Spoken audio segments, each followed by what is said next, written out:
que hoje é um mega empresário do Roberto Carlos, que é hoje um empresário do Baita show cara. business consagrado, ele, nessa ocasião, trabalhava para nós. Ele trabalhava para o Roberto Medina, ele e o Fio Rodrigues, que era o outro parceiro dele, que são dois caras famosos hoje no show business mundial. Inclusive o desenhista que vocês estavam falando antes. Benício era quem fazia as pranchas. Grande as amigo pranchas meu. e tal. E, pô, ele fazia... E aí começamos a trabalhar o projeto do Rock in Rio e tal, mega entusiasmo. Um dia nós estamos lá no escritório, na Artplan. Mas isso era, tipo, para quanto tempo na frente? Não, era para um ano depois. Nós começamos a trabalhar, o projeto aconteceu em 91. Nós começamos a trabalhar 2 anos antes. Tá. E aí estamos no meio do projeto, já com tudo já decolado e tal. E um dia eu estou ali no escritório, nós tínhamos um escritório na Artplan, era ali na Lagoa Rodrigo de Freitas, era um prédio, que era um prédio da agência de publicidade. E eu me lembro que o meu escritório ficava no 2º andar, o do Roberto era no 5º andar. E eu me lembro que eu estava à noite no escritório, já saindo, recolhendo um horário assim de 7 da noite, e eu vejo um barulho de tiro na porta da Artplan. Eu digo, pô, aí eu vou na janela e vejo uma movimentação de carros ali na porta, e aí eu começo a ouvir gritos lá na garagem da Artplan, enfim, as pessoas gritando, e aí o porteiro da Artplan me liga e diz que o Roberto Medina foi sequestrado. O quê? Aqui na porta do... Aí eu disse, porra, sequestrado? Uns caras botaram ele dentro de um carro, foi sequestrado. Bom, eu digo, porra, na mesma hora liguei para o Rubem Medina, irmão dele, que era deputado nessa ocasião. Enfim, aí já a empresa estava tomada de pânico, porque aquilo aconteceu em frente ali, Artplan, e com violência, não é que foi um troço assim, leve, não, foi barra pesada o troço. E a Artplan ficava em frente a um posto de gasolina, e os caras do posto de gasolina se jogaram no chão, foi um clima assim ruim. Bom, e aí eu saio do escritório, vou direto para casa do Roberto, e no caminho eu já vou dando telefonema e tal, e a gente já vai sentindo que tem... Enfim, eu digo, pô, daqui a pouco vai pintar um telefone lá na casa do Roberto. Pedindo primeiro resgate, contato e tal, e fomos todos para casa do Roberto. Teve uma época que muita gente, tipo, Oliveto... exatamente, uma onda de sequestros. Mas desculpa, Antes, mas essa onda de sequestro começou no Rio, e o primeiro foi o Roberto. Ah, é? O primeiro? Foi o primeiro cara ressequestrado que teve no... Tem uma relevância. Não é que teve relevância. Foi o primeiro cara que foi, enfim... Aliás, eu vou fazer uma confidência aqui. Nós pagamos de resgate do sequestro dele $2,5 milhões. Naquela época era... Se hoje já é muito, imagina aquela época. E como é que foi feito o pagamento? Enfim, não, calma, eu vou chegar lá, mas enfim. Aí eu fui para casa do Roberto. Sim. O Rubem já liga para mim. Mas terror, total, né? Total. E aí o Moreira, governador... Sei. Porra, eu ligo pro Moreira, Meu Deus. liga pro chefe de polícia, PM e tal, e aí começa aquele troço todo, enfim. Chego na casa do Roberto e não deu, assim, 3 horas e surgiu o primeiro telefonema. E o Rubem Medina já tinha chamado um policial, que se eu não me engano era o Hélio Vijo, que era um policial famoso no Rio de Janeiro, que era conhecido lá da família Medina, e tinha chamado esse cara para... já botar o cara no circuito. Acho que era ele mesmo, o Hélio Vijo. Tá. Era o Hélio Vijo, exatamente.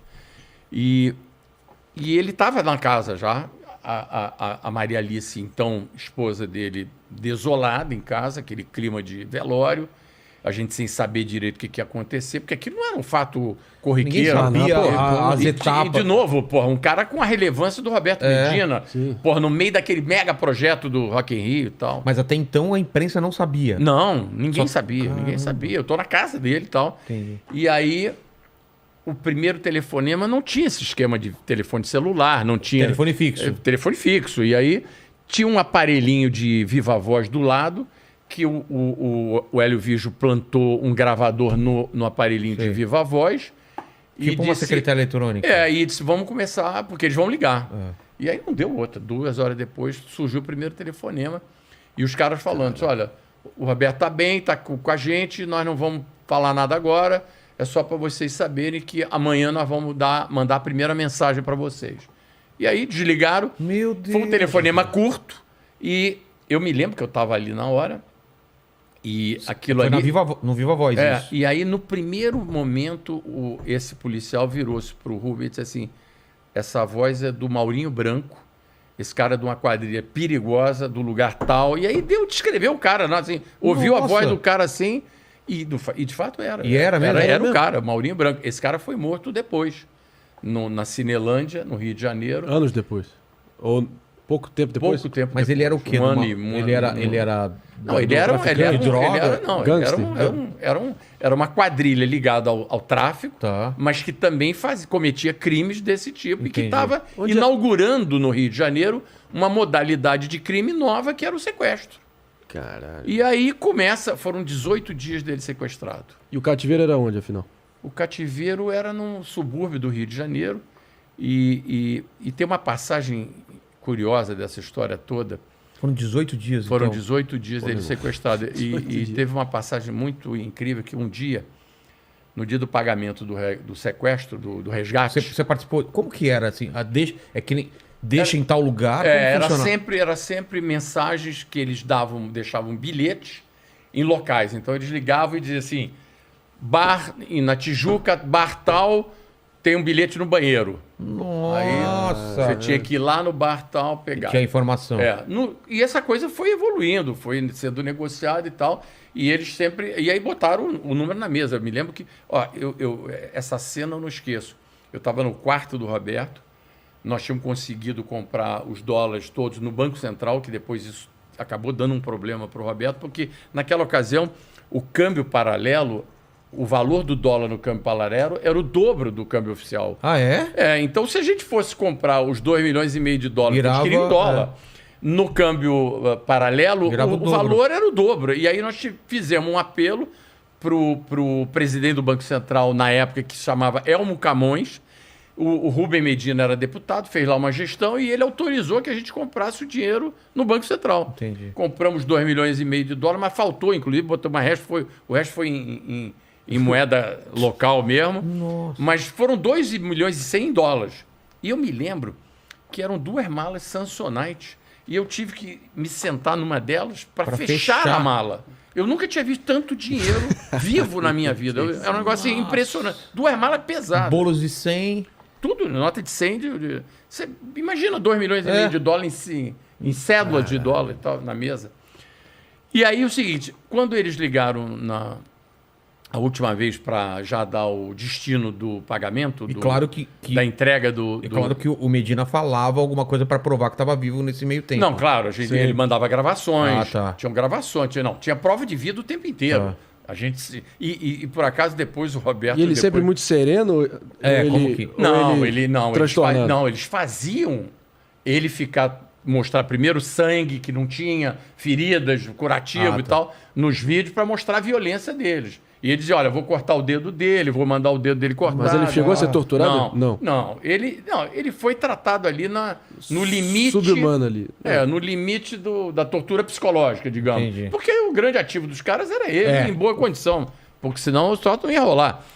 E era muito dinheiro. Bom, enfim, eu me lembro que no dia do pagamento do resgate, o bilhete que dava a indicação do procedimento para o pagamento do resgate... Eles disseram que estava numa caixa número 12 do túnel Rebouças. Uma caixa de socorro. O túnel Rebouças, que é um túnel grande no Rio, todo o túnel ele tem caixas de socorro com telefone. Onde você para, quando você está com o acidentado dentro do túnel, você vai numa dessas caixas, liga para a central do túnel e os caras do socorro vão lá te socorrer. Entendi. Então, eles ligaram para a gente e disseram, olha, as indicações do sequestro estão na caixa 12 do túnel Rebouças. Eu parti para lá com o meu motorista na época. E o policial foi junto? Não, nesse momento eu fui sozinho. Eu e meu motorista. Tá. Se eu não me engano, eu acho que a cunhada do Roberto estava comigo, a Solange, que depois se separou do Rubem Medina e se casou com o saudoso Edson Damil, que era o dono da Mil. Godoy Bueno. Isso, Edson Bueno. Eu acho que a Solange estava comigo nesse dia. Eu sei que eu fui lá, seguindo as instruções de que estava numa caixa 10 do túnel Rebouças, no sentido centro-lagoa. Isso. Porque o túnel tem 2 direções. E aí eu fui para o centro, vim no Anacaco e fui parando o carro na direita, perto da caixa 10, e botei o alerta do carro dizendo que eu estava com problema no carro, mostrando que eu estava com problema. E fui nesta caixa, mas o túnel estava em movimento, muito movimento de carro. Eu abro a caixa do Número 12. número 12. Quando eu abro, o papel que estava na caixa sai e voa da caixa. Não. É um filme, cara. Eu tô esse filme desesperado, tá- velho. E eu começo... Aquele papel é... Nossa. Eu começo a ver esta cena do papel da indicação do sequestro, do resgate, voando Pra dentro. Pro meio pro meio da pista, pista. com aqueles carros Os passando. carros passando das duas direções. Não, nas duas direções, numa direção só, porque era na direção centro-lagoa. tá. Então, elas são separadas. São 2 túneis. Sentido lagoa e sentido centro. Tá. Esse era o sentido lagoa. Na segundo tranche do túnel, onde é mais longo o túnel, porque o túnel tem dois trechos. Um trecho mais curto e um trecho mais longo. Eu estava no treino mais longo. E aí eu vejo aquela coisa. Aí eu fiquei apavorado. Chamei o motorista. Pô, e agora? Ele disse assim, liga pro socorro do túnel. E ligamos pro socorro do túnel e eu disse, olha, meu amigo, eu tô aqui na caixa 12 do túnel Rebouças, eu vim pegar aqui um bilhete porque todo mundo, o sequestro aí do já tava Betina Comoção. era Jornal Nacional 20 minutos por dia, tá? Então o Rio de Janeiro inteiro, todos os jornais só falavam disso. Acompanhando. E eu disse, olha, eu tô aqui, eu vim buscar as indicações, eu preciso parar o túnel para pegar o bilhete. Aí os caras vieram. E aí os caras pararam o túnel, botaram o carro envezado no túnel, parou o túnel, e eu e os caras e o meu motorista fomos andando para ver onde é que estava o E bilhete. nessa altura um carro já poderia ter levado no pneu, ficado E aí fomos ver. E aí no final, Engatado. ali no meio, a gente achou, tava lá o bilhete num canto, E o que aí o dizia o sujeito me bilhete? entregou. Não, o bilhete era para entregar já as indicações, horário, local da entrega do resgate. Que era dinheiro para depois eles soltarem. Ou não? Claro. Qual era combinado? Não, primeiro era dinheiro. pagar. Primeiro pagar, claro. Enfim. Eles olha, só iam só. E aí, porque às vezes você ainda tem aliás, isso, lógico, o local do sequestro, da entrega do dinheiro que eles deram era. Me lembro que eu fui o primeiro cara que peguei esse bilhete, peguei o bilhete, agradeci os caras do túnel e fui embora para casa do Roberto e entreguei esse bilhete para a mulher dele, a Maria Alice, que estava lá e tal. E a instrução do bilhete era que o resgate iria ocorrer no Monumento dos Pracinhas, ali no aterro do Flamengo, às 11 horas da noite. E que eles iam. E um carro iria lá para receber o dinheiro. E aí, eles, 24 horas depois, iriam soltar o Roberto. E aí, nesse dia, eu cheguei para o irmão do Roberto, o Rubem, e disse: olha, Rubem, isso é um evento de uma responsabilidade que só quem pode ter é você, meu irmão. Então, não dá para delegar isso para ninguém. Então, nós vamos com 2,5 milhões de dólares em dinheiro num carro às 11 horas da noite no aterro do Flamengo. Se tu for assaltado antes, porra. Meu Deus. Esquece. Então, porra, todo mundo tá seguindo você, a mim e a todo mundo aqui e tal. E aí eu não me recordo exatamente se foi ele com alguém, mas enfim. E isso faltando quanto tempo pro Rock in Rio? Isso já. Não, faltava muito. Faltava assim. Um ano, por exemplo. Não, meses, meses. mas era assim, 9 meses. Tá. E, enfim. E aí ele vai lá no Monumento dos Pracinhas e os caras chegam, ele chega, estaciona o carro, isso ele me relatou depois e tal, e aí chegam os caras, e aí ele me lembra que ele contou que os caras disseram: mas o que vocês botaram nessa mala aí que tá tão pesada? Ele viu os caras? Claro, viu os caras. Entregou as malas pro cara. O cara botou num carro e perguntou: o que vocês botaram nessa mala que tá tão pesado? O cara disse: pô, é dinheiro, meu. Vocês não têm ideia de como pesa 2 milhões, pede, depois não 2 sabe. milhões e meio de dólares, meu irmão. Papel. Vai reclamar, pô. Pega essa porra Aí lá. os caras pegaram o dinheiro, botaram numa mala de um carro e seguiram na direção do centro pela perimetral. Sim. E aí foram embora. No dia seguinte, o Roberto é libertado num subúrbio do Rio de Janeiro, que agora eu não me recordo exatamente onde. Ele aí pega um táxi e vai para casa dele. E ele chega com um gavião numa gaiola. Que o sequestrador tinha um gavião que o cara cultivava, esse sequestrador. E aí ele chega pro Roberto e diz assim: tu vai embora, mas você vai levar o meu gavião e tu vai cuidar do meu gavião. Caramba! Se você não cuidar do meu gavião, nós vamos te pegar de novo e tu fica sabendo disso. Que isso? Que coisa E aí o Roberto chega na casa bizarra. dele com a gaiola com o gavião. E cuidou. Cuidou até onde eu sei, cuidou por um tempo. Meu Deus, que história maravilhosa, cara. Eu não Poderia ter dado sabia tudo desse errado e desfecho. deu tudo Eu certo. não sabia desse E desfecho. aí foram 18 dias que ele ficou sequestrado. E, obviamente, que isso voltaram traumatizou. Mas, claro. mas aí, voltaram às atividades. Aí, quando ele voltou, ele teve uma energia, uma coragem, uma força imensa para, depois de ter passado o que ele passou, Calvário. ele ter continuado no projeto do Rock in Rio, com todas as dificuldades que a gente passou, porque nessa altura já tinha mais 2 milhões e meio de dólares a menos, né? No caixa dele, enfim. E aí foi uma dificuldade imensa, mas a gente botou, o evento foi maravilhoso. Um parênteses aqui, nenhuma das autoridades se dispuseram a tentar traçar o destino desse dinheiro?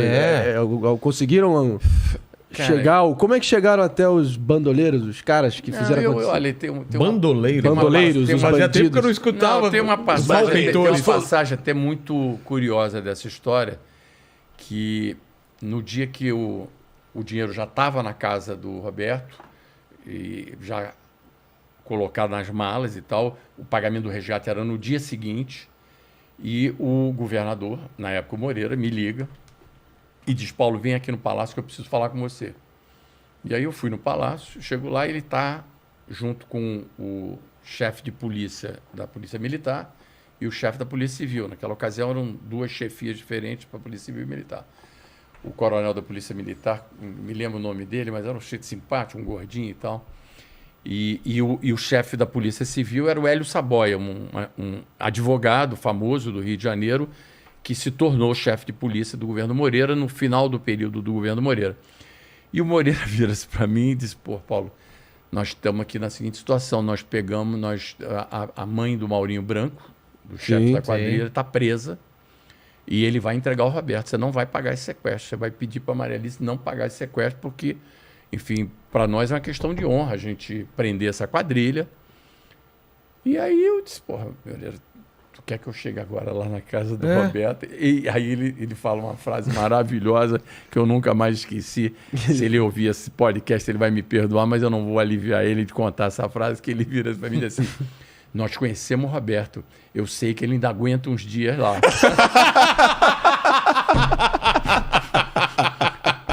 Aí eu disse: porra, Moreira. Porra, governador do Rio. Porque eles eram muito amigos, de fato. Toda a campanha que o Moreira fez na vida foi feita na Artiplan. Porra, Paulo, a gente conhece o Roberto. Ele aguenta, ele é um cara forte, ele não aguenta uns dias lá. Segura, ele não paga esse sequestro, nós vamos pegar essa quadrilha. Bom, aí eu volto para casa do Roberto e chego para Maria Alice, daquele drama todo que estava vivendo, e ela perguntou o que ele queria e tal. E eu relatei a história. Ela também não chegou a cogitar. Comprou barulho. Ela não cogitou esse barulho. E nós tivemos que pagar o valor do sequestro e tal. Mas, enfim, um ano depois, o fato é o seguinte: ele nunca recuperou um tostão desse dinheiro, que olha que não é pouca grana. Então, você há de convir que esse dinheiro também não parou na mão dos sequestradores integralmente. Claro. Né? Esse dinheiro circulou, né? Exatamente. Então, enfim, é aquela chaga do Rio de Janeiro, que a polícia às vezes se confunde com a bandidagem no Rio de Janeiro, de alguma medida. Não estou fazendo nenhuma acusação, mas o fato é que ele não recuperou. Eu me lembro até, recuperou, se foi, devolveram para ele $100 mil, um troço assim, olha, foi recuperado um pedacinho do dinheiro, um troço desse. E esse cara, obviamente, ficou jurado. E eu acho que 1 ano e meio depois, esse cara estava saindo de uma estação do metrô ali no centro da cidade, ali em frente ao edifício central. Ali tem uma estação importante do metrô. Esse cara estava saindo, a polícia já estava avisada que ele estava saindo, e ele foi troca de tiros com a polícia. Esse cara morreu ali 1 ano depois. Caramba. E ninguém nunca... E aí depois vem uma onda de sequestros, né? E aí começou uma onda de sequestro no mundo inteiro. Até porque é o seguinte: essa inauguração do sequestro do Roberto mostrou que aquilo era um crime de baixa risco, baixo risco cometia, e rentável. E mega, porque $2 milhões e meio. Pô, onde é que tu vai? Qual é o banco que tu vai? Não, qual é o banco que tu vai roubar um dinheiro desse? E um dinheiro que ele recebeu numa mala, em casa, praticamente, quer dizer, não entregou. Então, os caras disseram: pô, descobrimos agora qual é o crime bom. E aí, enfim, começou aquela onda que foi inaugurada no Rio de Janeiro nesse sequestro do Roberto. Fez escola e aqui em São Paulo também comeu uma coisa muito louca, muito triste, mas enfim.